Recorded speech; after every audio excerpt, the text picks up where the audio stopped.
Hey guys, this is Pascal Valley Railroad and welcome back to the channel. In this video, I'm just going to show you guys a special edition Kato that I have called the Twilight Express Mizukaze and how I wired it up for DCC and sound. Alright, so just going to do...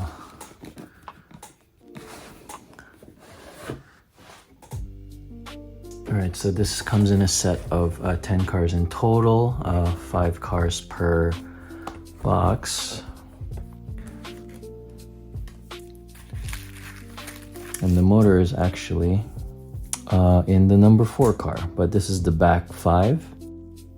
Alright, so to take the shell off, you generally want to use your thumbs to pull on both sides of the shell outward so you can release the clips holding it to the frame.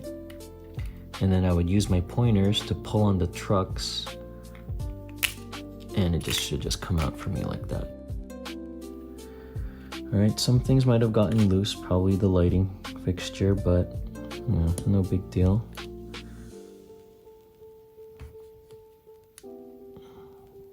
Okay, so as you can see here, I actually had to snip parts of the interior so that I can fit the speaker in. But if you look at it this way, it's not really visible anyway, because it seems like this curtain and window is closed and you don't even see it through here either. Put that there. Okay, and then what I did was I wired it through these little gaps in the frame here. I'm not sure if you can see. There you go. So I wired, the speaker wires go through the gaps in the frame here.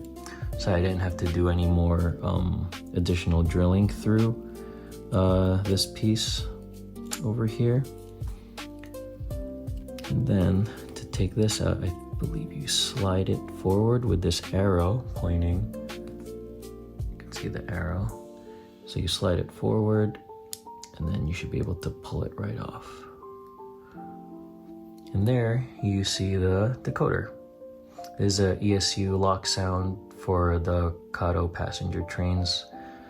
And you would probably have to remove, you know, the trucks and the rods, and then it should slip in that way. And you can see the contacts over here going towards the motor.